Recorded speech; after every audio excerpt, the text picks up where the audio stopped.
What's going on, everybody? Welcome back to the channel. Thank you so much for watching and supporting. We've got a crazy video for you guys today.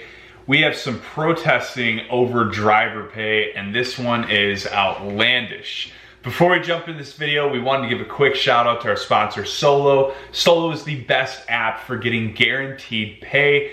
The app has a lot of other features. They say the average solo driver makes at least an extra $5K a year. And on top of that, you're gonna get $10 for signing up using the link below.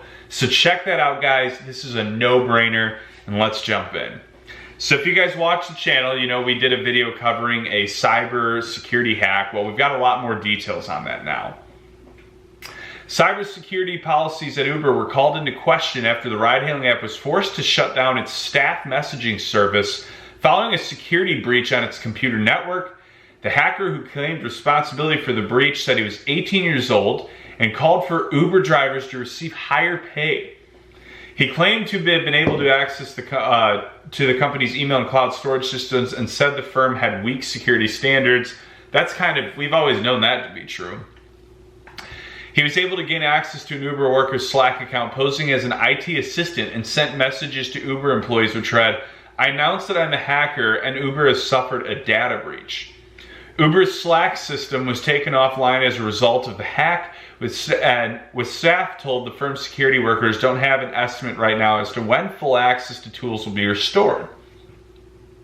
San Francisco-based Uber has faced criticism in the past for its handling of cybersecurity incidents. 2016, as you guys probably remember, the firm paid a $100,000 ransom to hackers to delete records of millions of driver and rider accounts stolen from the company. Uber's security chief, Joe Sullivan, was fired by the company for his role in the debacle and was charged with obstructing justice for keeping the security breach a secret for more than a year. In a tweet, Uber said, "We are currently responding to a cybersecurity incident. We are in touch with law enforcement and will post additional updates here as they become available." Slack said it was also investigating the incident and that there was no evidence of vulnerability on its network. Yeah, I doubt it. Slack is solid. Tim Callan, chief compliance officer at security firm Sectigo, said attacks like this are all too common.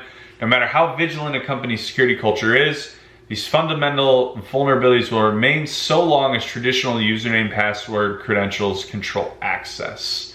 So very interesting. A vigilante fighting for drivers. So now I'm not so sure I believe he's 18 because why does this 18-year-old feel the need to do this? You know, to me, this is probably someone who drove for Uber and was like, yeah, this is garbage pay, man. So very interesting. I'm sure we'll have some more updates for you guys on this here soon. Hope you guys enjoyed this video. Please like, share, comment, subscribe. Check out Solo, linked in the description below. Get your $10 for signing up, and I will talk to you guys soon.